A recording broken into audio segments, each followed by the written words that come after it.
In 1969, a rough old Western handed John Wayne the greatest role of his life, and a cast the world never forgot. I am David, and what happened to these faces will shock you. Only one is still alive in 2026, and the rest hold heartbreaking secrets. At the end of the video, I will show you the Western location secret and reveal why True Grit looks so different from where it was actually set. Hit subscribe right now and stay with me until the very end. Strother Martin, Colonel G. Stonehill. Strother Douglas Martin played Colonel G. Stonehill, the sharp horse trader, whom Mattie Ross Out talks in one of the film's funniest scenes. He was born on March 26, 1919, in Kokomo, Indiana. Before Hollywood, he was a national champion springboard diver who taught swimming to movie stars, and that pool deck became his door into film. Directors loved him for small roles, so the Stonehill part fit him perfectly, a man who looks tough but loses the deal. On screen, his nervous, fast-talking style made every line land, and he could steal a scene from anyone. Behind the cameras, he was a quiet, well-read gentleman who loved poetry, the opposite of the weasels he often played. For years, he was stuck in tiny villain parts and feared the work would dry up. After True Grit, he stayed busy in classics like The Wild Bunch. His big turning point came in Cool Hand Luke, where his line about failure to communicate made him famous forever. He was married to his wife Helen for many years. He died of a heart attack on August 1, 1980, at the age of 61. He is remembered as one of the greatest character actors who ever lived.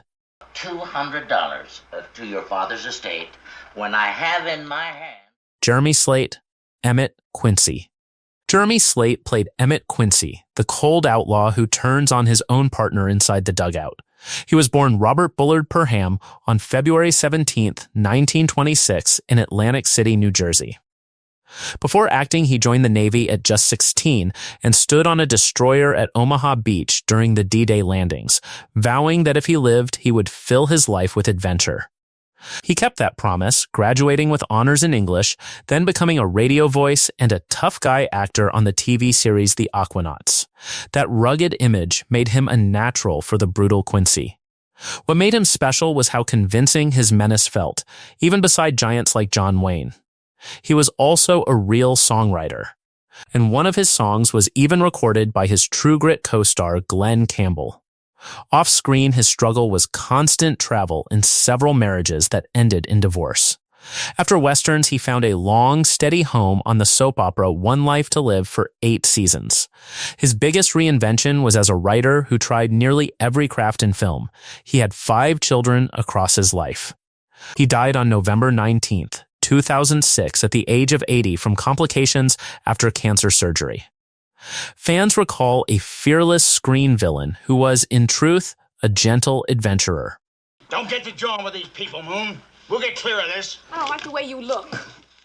Dennis Hopper, Moon. Dennis Hopper played Moon, the young, talkative outlaw who is wounded at the dugout and pays a deadly price. He was born Dennis Lee Hopper on May 17, 1936, in Dodge City, Kansas.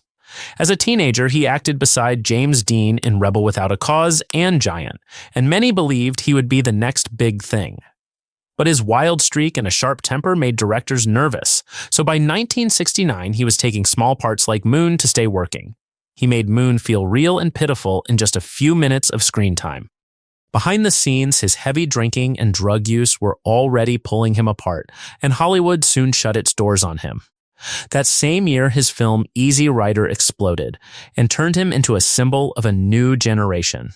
His personal life was stormy, with 5 marriages, including one that lasted only 8 days. His true comeback arrived after he got sober, terrifying audiences in Blue Velvet and earning an Oscar nomination for Hoosiers. Few knew that this wild man was also a gifted photographer and serious art collector. He died of prostate cancer on May 29, 2010, at the age of 74. I'm played out, Quincy. I gotta have a doctor. I'll tell what I know. Which Dennis Hopper do you remember most? The wild rebel or the quiet artist? Tell me in the comments. Jeff Corey, Tom CHANEY. Jeff Corey played Tom CHANEY, the killer whose crime sets the entire hunt in motion. He was born Arthur Zwirling on August 10, 1914, in Brooklyn, New York, to working-class immigrant parents. He trained on the stage, served in the Navy during World War II, and built a strong career as a Hollywood character actor through the 1940s. By the time of True Grit, he was a trusted veteran who could make a villain quietly frightening. But this role almost never happened, because in 1951, he was dragged before a government committee, refused to name other people, and was blacklisted for more than 10 years. Locked out of acting, he turned his pain into purpose and opened an acting school. His students became legends, among them Jack Nicholson, Jane Fonda, Leonard Nimoy, and Robin Williams. That made him among the most important teachers in film history. He finally returned to the screen in 1962, which made his True Grit villain a quiet comeback. He stayed married to his wife Hope for over 60 years and raised 3 children. He died on August 16, 2002, at the age of 88. The man who played a heartless killer was, in real life, a victim of injustice who lifted up a whole generation of actors. You just got it the other way around. Now you will follow me. Glen Campbell, L.A. Buff. Glen Campbell played LaBeouf, the proud Texas Ranger who rides along to catch the same outlaw. He was born Glen Travis Campbell on April 22, 1936, near Delight, Arkansas, one of 12 children in a poor farming family. Before acting, he was already a music superstar, a guitar genius who played on hundreds of hit records before topping the charts himself with Wichita Lineman and By the Time I Get to Phoenix. Filmmakers cast him in True Grit to pull in his huge fan base, even though he had almost no acting training. He sang the film's theme and brought real star power, though critics felt he looked stiff beside Wayne. On set, he was nervous, but the older star treated him kindly. His real battles came off camera, with years lost to alcohol and cocaine and a stormy public romance. He bounced back with Rhinestone Cowboy and later found faith and got sober. He married 4 times and raised 8 children. In 2011, he bravely shared that he had Alzheimer's disease and went on a farewell tour so fans could say goodbye. He died from that illness on August 8, 2017, at the age of 81. A man who could play any melody by heart slowly lost his own memories, yet his songs play on. Well, I reckon I must have the wrong man. Do you let little girls hoorah you, COGBURN? Robert Duvall, Ned Pepper. Robert Duvall played Lucky Ned Pepper, the outlaw leader who faces Rooster Cogburn in the film's thrilling final showdown. He was born Robert Selden Duvall on January 5, 1931, in San Diego, California. Before fame, he trained in New York alongside future stars, served in the Army, and made his movie debut as the gentle Boo Radley in To Kill a Mockingbird. By 1969, he was a rising talent, and his fearless Ned Pepper traded a famous taunt with Wayne across an open field. He more than held his own against the legend. His early career was a long grind of small parts, and he stayed a private, humble man his whole life. Soon after True Grit, everything changed, as The Godfather made him a major star, followed by Apocalypse Now and an Oscar win for Tender Mercies.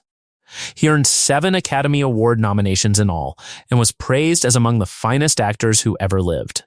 He married 4 times and shared his final years with his wife Luciana on his quiet Virginia farm. He died peacefully at home on February 15, 2026, at the age of 95. The last of the film's leading men to pass.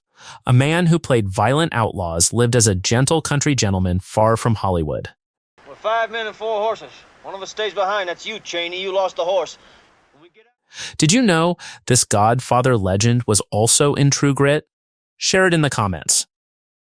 Kim Darby, Mattie Ross. Kim Darby played Mattie Ross, the brave young girl who hires Rooster Cogburn to avenge her murdered father.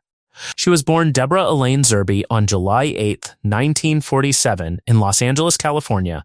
She grew up in a show business family and was acting on television as a teenager before her big break arrived. She was only 21 when she was cast as the 14-year-old Mattie, and she carried the whole film with her sharp, fearless spirit. What made her special was how real and stubborn she felt, holding her own against a giant like John Wayne. Behind the scenes, it was far harder because she was a brand new mother, freshly divorced, and under heavy pressure to lose weight, which she later said pushed her toward pills.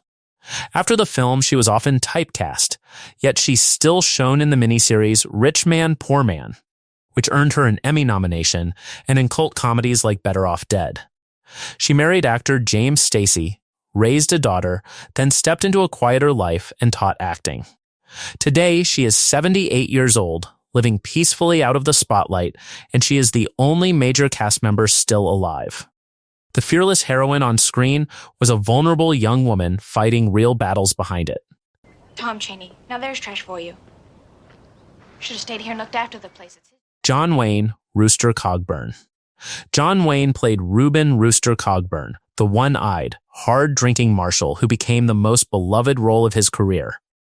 He was born Marion Robert Morrison on May 26, 1907 in Winterset, Iowa.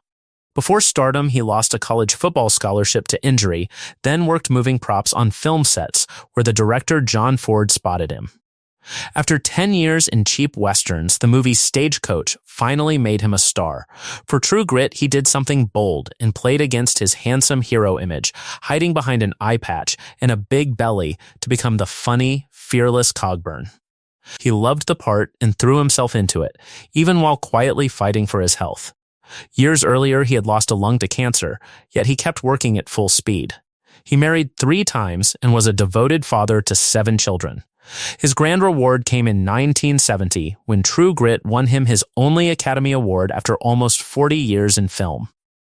He went on to make a sequel and a final great film before his body gave out.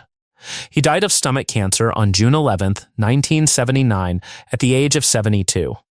The unbeatable hero of the screen won his Oscar by playing a broken-down old man, proving the legend was also a brilliant actor. Just winged him, or he wouldn't be here to pay up. The old man... The Western location secret.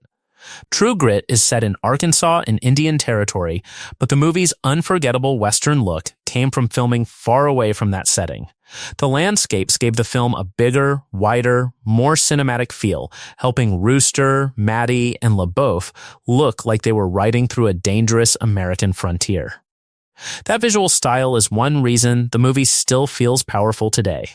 The cast made the film memorable, but the locations made the journey feel legendary. True Grit gave us a cast of legends, from a wild rebel to a music star to the greatest cowboy who ever lived. Their triumphs and quiet heartbreaks still echo long after the cameras stopped. If their journeys moved you, hit subscribe right now so we can keep these legends riding together.